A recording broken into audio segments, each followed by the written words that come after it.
Geprofiteerd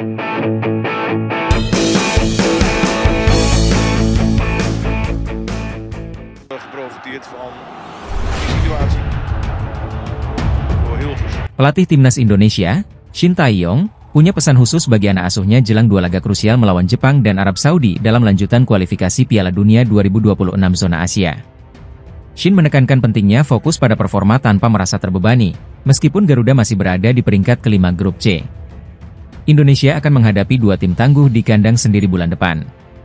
Skuad Garuda dijadwalkan bertemu Jepang pada 15 November, disusul laga melawan Arab Saudi pada 19 November di Stadion Utama Gelora Bung Karno, Jakarta.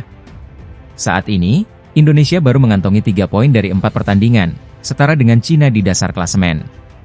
Namun, Indonesia hanya terpaut 2 poin dari posisi kedua yang diisi Australia, sehingga peluang untuk terus maju masih terbuka. Shin Tae-yong menyadari bahwa mengejar posisi puncak klasemen adalah tugas berat. Meski demikian, dia ingin para pemain menikmati setiap pertandingan tanpa tekanan berlebihan. Saya ingin tim menikmati setiap pertandingan tanpa terlalu terbebani dan melangkah ke putaran keempat kualifikasi Piala Dunia 2026, ya ujar Shin Tae-yong kepada media Korea Selatan, NET. Shin juga menyoroti pengalaman yang masih terbatas di antara para pemainnya, serta kurangnya jam terbang di klub. Namun, ia optimis bahwa dengan perjuangan konsisten, rasa percaya diri tim akan meningkat dan berimbas pada performa yang semakin baik. Juara dan runner-up dari Grup A hingga Grup C akan langsung melaju ke putaran final Piala Dunia 2026 di Kanada, Meksiko, dan Amerika Serikat. Sementara, peringkat ketiga dan keempat akan melanjutkan perjuangan di putaran keempat, dan peringkat kelima dan keenam akan tersingkir dari kompetisi. Pelatih Timnas Indonesia, Shin Tae-yong, menunjukkan sikap optimistis jelang laga penting melawan Arab Saudi pada 19 November 2024 dalam kualifikasi Piala Dunia 2026 zona Asia.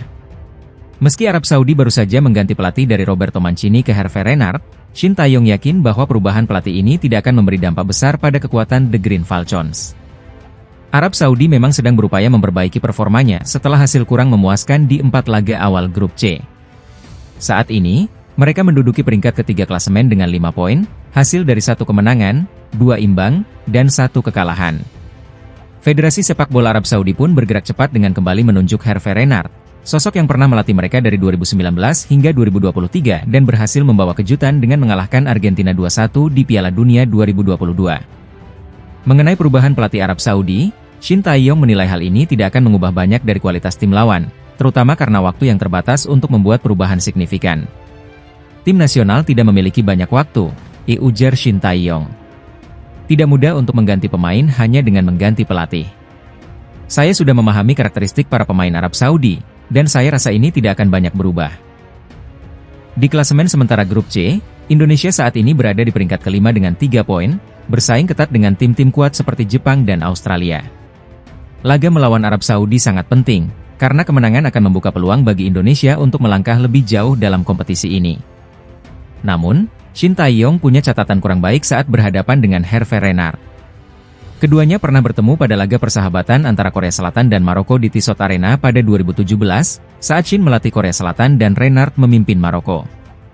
Kala itu, Korea Selatan kalah dengan skor 1-3, meski diperkuat bintang seperti Son Heung-min.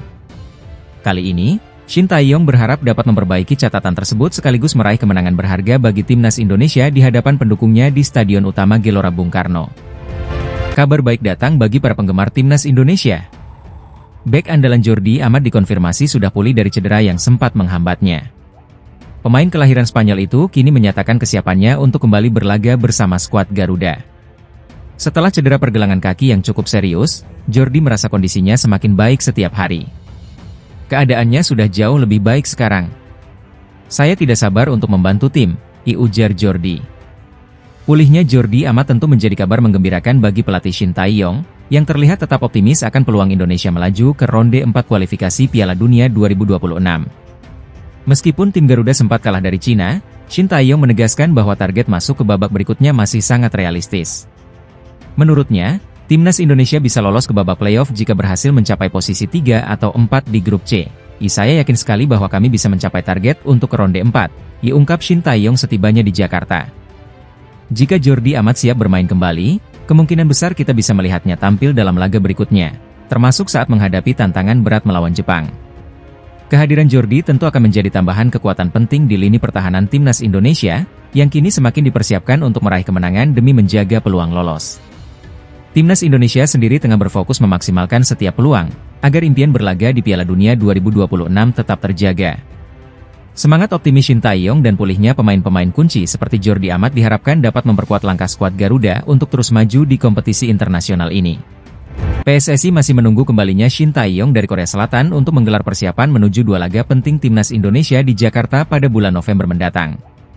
Setelah melakoni 2 partai tandang menghadapi Bahrain pada 10 Oktober dan Cina pada 15 Oktober dalam lanjutan babak ketiga kualifikasi Piala Dunia 2026 Zona Asia Grup C, Shin kembali ke negaranya untuk beristirahat sejenak. Saya belum tahu persis kapan datangnya, tapi secepatnya karena akan ada persiapan Timnas Indonesia melawan Jepang, kata Yunus Nusi, Sekretaris Jenderal PSSI, kepada awak media. Pertandingan antara Timnas Indonesia dan Jepang akan berlangsung pada 15 November mendatang, diikuti oleh pertandingan melawan Arab Saudi pada 19 November.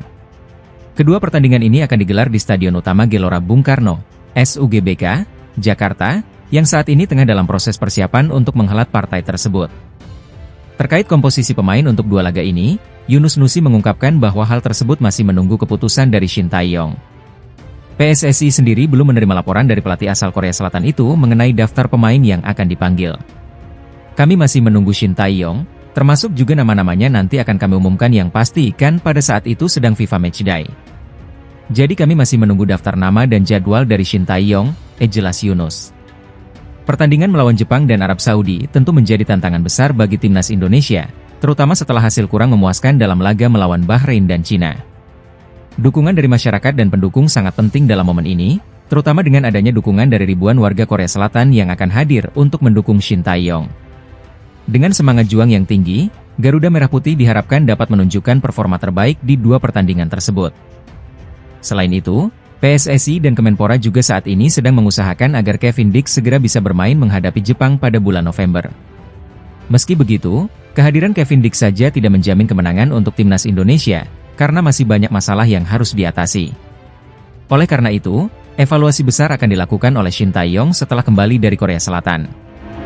Arab Saudi secara resmi mengakhiri kontrak dengan pelatih Roberto Mancini di tengah perjuangan mereka di Grup C kualifikasi Piala Dunia 2026. Keduanya sepakat berpisah usai serangkaian hasil yang mengecewakan di laga-laga sebelumnya. Mancini, yang memimpin timnas Arab Saudi sejak Agustus 2023, mengalami kesulitan membawa tim ke performa terbaik. Di bawah asuhannya, Saudi tersingkir dari Piala Asia awal tahun ini di babak 16 besar setelah kalah melalui adu penalti dari Korea Selatan. Lebih baru, timnya juga menelan kekalahan 2-0 dari Jepang dan ditahan imbang tanpa gol oleh Bahrain dalam 2 pertandingan kualifikasi terakhir. Dalam pernyataan resminya yang dipublikasikan di platform X, Federasi Sepak Bola Saudi menyatakan bahwa keputusan ini diambil berdasarkan kesepakatan bersama.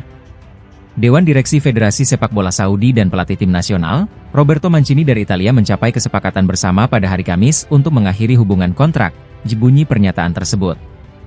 Arab Saudi saat ini berada di posisi ketiga klasemen Grup C dengan 5 poin, tertinggal 5 poin dari Jepang yang berada di puncak klasemen setelah 4 pertandingan. Dengan 2 laga krusial pada November mendatang, yaitu menghadapi Australia di kandang pada 14 November dan melawan Timnas Indonesia di Jakarta pada 19 November, tantangan besar menanti Arab Saudi tanpa Mancini di kursi pelatih. Situasi ini membuat langkah mereka untuk lolos ke Piala Dunia semakin sulit, di mana hanya 2 tim teratas dari setiap grup yang mendapat tiket otomatis. Tim peringkat ketiga dan keempat akan mengikuti babak playoff, sementara 2 tim terbawah dipastikan tersingkir dari persaingan. Federasi Sepak Bola Indonesia, PSSI, telah melakukan evaluasi terhadap kinerja pelatih Timnas Indonesia, Shin Tae-yong, setelah hasil pertandingan putaran ketiga kualifikasi Piala Dunia 2026 melawan Bahrain dan Cina. Target awal PSSI adalah meraih 4 poin dari 2 laga tersebut, namun Timnas Indonesia hanya mampu mengamankan 1 poin, dengan hasil imbang melawan Bahrain dan kekalahan dari Cina. Ketua Badan Tim Nasional, BTN, Sumarji, mengakui bahwa evaluasi dilakukan menyeluruh, dan ada satu aspek utama.